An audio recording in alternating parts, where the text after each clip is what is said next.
तमाम यूनिवर्सिटीज़ और कॉलेजेस के एडमिशन्स की मुकम्मल मालूमात, तमाम नेशनल और इंटरनेशनल स्कॉलरशिप्स, जॉब्स और इसके अलावा पेड और अनपेड इंटर्नशिप्स की मुकम्मल मालूमात, तमाम यूनिवर्सिटीज़ और कॉलेजेस के तमाम सब्जेक्ट्स के एंट्री टेस्ट के पास पेपर, नोट्स और इसके अलावा गेस्ट पेपर की मालूमात के लिए और इसके साथ ही तमाम एजुकेशनल अनाउंसमेंट, नोटिफिकेशन और अपडेट के लिए हमारा व्हाट्सएप ग्रुप ज्वाइन करें। व्हाट्सएप ग्रुप की ज्वाइनिंग फ़ीस सिर्फ 350 रुपये है, जो कि आपने एक बार ही अदा करना होगी। ग्रुप ज्वाइन करने के बाद 3 दिन के अंदर आपने पेमेंट अदा करना होगी, वरना 3 दिन के बाद पेमेंट ना होने की सूरत में आप ऑटोमेटिकली ग्रुप से लेफ़्ट हो जाएंगे। ग्रुप ज्वाइन करने के लिए स्क्रीन पर दिए गए व्हाट्सएप नंबर पर रब्ता करें। Welcome to my YouTube channel dear students, अस्सलामु अलैकुम। उम्मीद है कि आप सब बिल्कुल ठीक होंगे।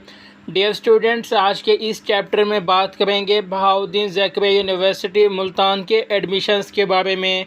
इनके एडमिशन्स की मुकम्मल डिटेल आपके साथ शेयर की जाएगी। इनमें कौन कौन से डिग्री प्रोग्राम कराए जा रहे हैं, फ़ीस क्या है, eligibility criteria, admission schedule, entry test, merit formula, कैसे अप्लाई करना है और अप्लाई करने की आखिरी तारीख क्या है। सबसे पहले BZU में डिग्री प्रोग्राम्स की बात करें कि यहाँ पर कौन कौन से डिग्री प्रोग्राम कराए जा रहे हैं, तो इनमें शामिल हैं फैकल्टी ऑफ साइंस में BS physics, BS chemistry, BS biochemistry, BS mathematics, BS statistics, BS botany, BS zoology, BS biotechnology, BS molecular biology. इसके बाद BS environmental science, BS computer science, BS information technology, BS telecommunication system, BS microbiology and molecular genetics, BS MLT।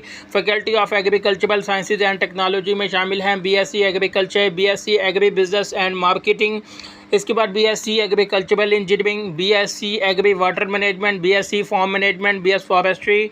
Faculty of Islamic studies and languages में शामिल हैं BS Urdu, BS English, BS Islamic studies, BS Arabic, BS Saraiki. Faculty of arts and social sciences में शामिल हैं BS economics and finance और इसके बाद BS development studies. इसके बाद शामिल हैं BS anthropology, BS social work, BS criminology, BS public finance, BS public policy, BS political science, BS peace and conflict studies, BS gender studies, BPA यानी कि bachelor of public administration, BS international relation, BS education, BS special education, BS educational planning and management, B.Ed 4 year. इसके बाद BS applied psychology, BS philosophy, BS sociology, BS public health, BS geography, BS library and information sciences, BS mass communication, BS history, BS fine arts, BS graphic design, BS sports sciences, BS defence and strategic studies, BS Pakistan studies. Faculty of pharmacy में शामिल हैं form D और इसके बाद DVM, BSc poultry science. Faculty of commerce and business administration में शामिल हैं BBA। इसके बाद BS accounting and finance, BCom, BBA banking and finance, ADP business and finance. इसके बाद ADP business administration, BS supply chain management, BS entrepreneurship. Faculty of engineering and technology में शामिल हैं BSc metallurgy and material engineering, BSc textile engineering, BS textile design, BSc electrical engineering, BSc civil engineering, BSc mechanical engineering, computer engineering, building and architectural engineering. इसके बाद faculty of food science and nutrition में शामिल हैं BSc food science and technology, BSc human nutrition and dietetics, BSc dairy technology, BS food safety and quality management. Faculty of law में शामिल हैं LLB। इसके बाद BZU के सब कैंपस लोधबा में शामिल हैं BS English, BS sociology, BS IT और इसके बाद BZU के अनदर सब कैंपस बिहारी में शामिल हैं BS economics, BS applied psychology और इसके बाद BS मैथमेटिक्स। इसके बाद MPhil, MS और इसके अलावा MSc डिग्री प्रोग्राम्स की बात करें तो इनमें शामिल हैं फैकल्टी ऑफ वेटरनरी साइंसेज में शामिल हैं pathology, parasitology, microbiology. Faculty of science में शामिल हैं computer science, data science, biotechnology, statistics, physics के आगे लिखा हुआ है RNW, तो इसका मतलब है रेगुलर और वीकेंड बेसिस पर यह डिग्री प्रोग्राम ऑफर किया जा रहा है। तो बाकी तमाम जिन डिग्री प्रोग्राम के सामने ये लिखा हुआ है तो इसका यही मतलब है। इसके बाद chemistry, biochemistry, botany, zoology, microbiology and molecular genetics, mathematics, environmental science weekend. Faculty of Islamic studies and languages में शामिल हैं Urdu, Arabic, Saraiki, Islamic studies, Islamic thought and culture. Faculty of agricultural sciences and technology में शामिल हैं agricultural engineering, agronomy, entomology, forestry और horticulture. इसके बाद plant breeding and genetics, plant pathology, soil science. Faculty of arts and social sciences में शामिल हैं sociology, political science, Public administration weekend, B.Ed 1.5 mass communication, education, Pakistan studies, history, applied psychology और इसके बाद economics। इसके बाद faculty of commerce, banking and business administration में शामिल है MS business administration, IMS, MS business administration, IBF, MBA 2 year after 16 year education, IMS। इसके बाद MBA 2 year after 16 year business education, IMS, EMB 2 year after 16 year education। इसके साथ ही 3 साल का आपका एक्सपीरियंस होना चाहिए। MBA 2 year specialization in banking and finance after 16 year education and non business education, IBF। इसके बाद MBA 2 year specialization in marketing and finance।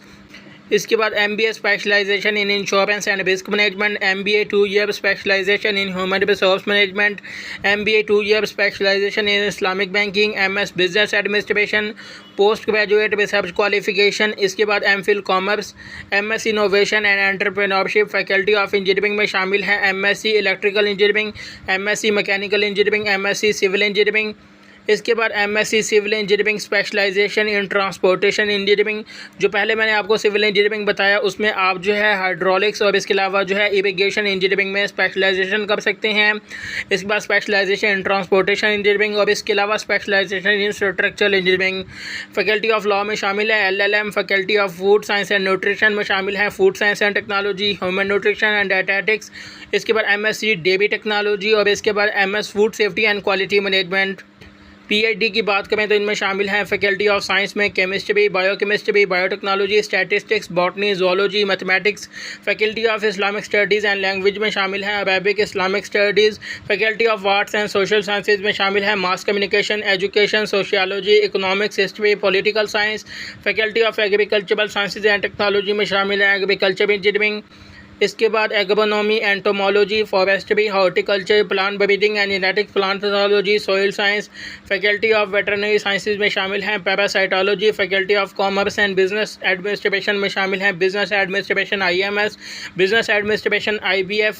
इसके बाद commerce. Faculty of food science and nutrition में शामिल हैं food science and technology, human nutrition and dietetics, dairy technology और इसके बाद food safety and quality management. तो स्टूडेंट्स ये वो तमाम डिग्री प्रोग्राम मैंने आपको बताए जो BZU में जा रहे हैं। आप किसी भी डिग्री प्रोग्राम में ऑनलाइन अप्लाई कर सकते हैं। याद रहे कि तमाम अंडर ग्रेजुएट यानी कि BS प्रोग्राम में अप्लाई करने की आखिरी तारीख 28 जुलाई है, जबकि तमाम MS, MPhil और इसके अलावा PhD प्रोग्राम में अप्लाई करने की आखिरी तारीख 25 अगस्त है। 25 अगस्त 2023 तक अप्लाई किया जा सकता है। और BS के पहले सेमेस्टर के साथ साथ BS के 5वें सेमेस्टर में भी स्टूडेंट्स अप्लाई कर सकते हैं। ऐसे तमाम स्टूडेंट्स जिन्होंने BA, BSc या ADP किया हुआ है तो ऐसे तमाम स्टूडेंट्स BS के 5वें सेमेस्टर में भी अप्लाई कर सकते हैं। एंट्री टेस्ट की बात करें तो याद रहे कि स्टूडेंट्स LLB में एडमिशन के लिए लॉ एडमिशन टेस्ट एक्सेप्टेबल होगा, यानी कि लॉ एडमिशन टेस्ट आपका पास होना चाहिए तभी आप LLB में एडमिशन ले सकेंगे। और ऐसे तमाम स्टूडेंट्स जो BS फाइन आर्ट्स और इसके अलावा BS ग्राफिक डिज़ाइन यानी कि ये जो 2 डिग्री प्रोग्राम है इसके लिए यूनिवर्सिटी की तरफ से डिपार्टमेंटल टेस्ट होगा, यानी कि यूनिवर्सिटी में इसका टेस्ट जो है अगस्त के पहले हफ्ते में कंडक्ट किया जाएगा। अगस्त के फर्स्ट वीक में ये टेस्ट होगा और बाकी आपको SMS या ईमेल के ज़रिए जो है टेस्ट की डेट के हवाले से और वेन्यू के हवाले से अपडेट कर दिया जाएगा। इसके बाद कहा जा रहा है कि ऐसे तमाम स्टूडेंट्स जिन्होंने ECAT का टेस्ट दिया हुआ है तो वो इंजीनियरिंग प्रोग्राम में अप्लाई कर सकते हैं। ECAT की बेस पर तमाम इंजीनियरिंग प्रोग्राम में आप ECAT की बेस पर एडमिशन ले सकते हैं।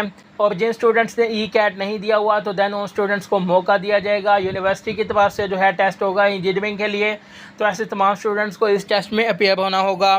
याद रहे कि स्टूडेंट्स जितने भी इंजीनियरिंग से रिलेटेड प्रोग्राम है और इसके अलावा BS फाइन आर्ट्स और ग्राफिक डिज़ाइन के लिए सिर्फ टेस्ट कंडक्ट होगा, जबकि बाकी तमाम प्रोग्राम के लिए कोई टेस्ट की कंडक्शन नहीं होगी, यानी कि सिर्फ आपके इंटरमीडिएट फर्स्ट ईयर की बेस पर एडमिशन होंगे। ऐसे तमाम स्टूडेंट्स जिसके पास जो है इंटरमीडिएट के फर्स्ट ईयर का रिजल्ट कार्ड अवेलेबल है तो उस बेस पर तमाम स्टूडेंट्स एडमिशन ले सकेंगे। इसके बाद कहा जा रहा है कि MS, MPhil और इसके अलावा MSc इंजीनियरिंग प्रोग्राम के लिए जो सब्जेक्ट बेस्ड टेस्ट होगा ये 28 अगस्त 2023 को होगा, जो भी आपका मुतलका डिपार्टमेंट है। और इसके अलावा जो है गेट जनरल फॉर MPhil और इसके अलावा GAT subjective for PhD will be valid for admission, यानी कि आप MPhil के लिए गेट की बेस पर भी एडमिशन ले सकते हैं और इसके अलावा PhD के लिए आप गेट सब्जेक्टिव बेस पर भी एडमिशन ले सकते हैं। तो दोनों टेस्ट की बेस पर आप अप्लाई कर सकेंगे। तो जिस टेस्ट में आपकी ज़्यादा परसेंटेज होगी तो उस बेस पर आपका एडमिशन होगा। और इसके बाद कहा जा रहा है कि यूनिवर्सिटी की वेबसाइट पर मेरिट लिस्टों के हवाले से जो शेड्यूल है ये अपडेट कर दिया जाएगा।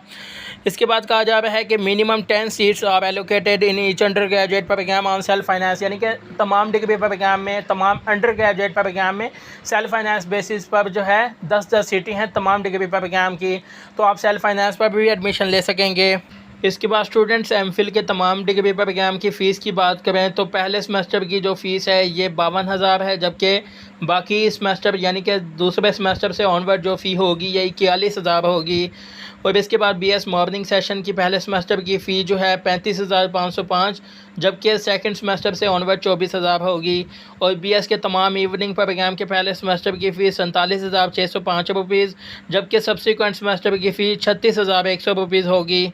और एंड पे पीआईडी की बात करें तो पीआईडी के मॉर्निंग और इवनिंग सेशन के पहले सेमेस्टर की फ़ी जो है 52,500 रुपीज़, जबकि सब्सिक्वेंट सेमेस्टर की फ़ी 41,765 रुपीज़ होगी।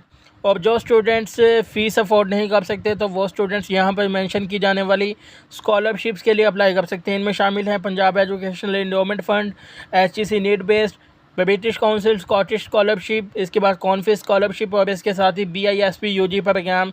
तो इन स्कॉलरशिप के लिए एडमिशन के बाद अप्लाई किया जा सकता है। तमाम स्टूडेंट्स से BZU की वेबसाइट से ऑनलाइन अप्लाई करना होगा। और ऑनलाइन अप्लाई करने के हवाले से जो है मैंने ऑलरेडी वीडियो अपलोड की हुई है अपने चैनल पर, लिंक आपको इस वीडियो के डिस्क्रिप्शन में मिल जाएगा, आप वहां से ओपन करके वीडियो को मुकम्मल देख सकते हैं। बाकी इसके अलावा अगर आपका एडमिशन के रिगार्डिंग कोई भी सवाल है तो आप कमेंट करें, आपके तमाम सवालात के आंसर दिए जाएंगे।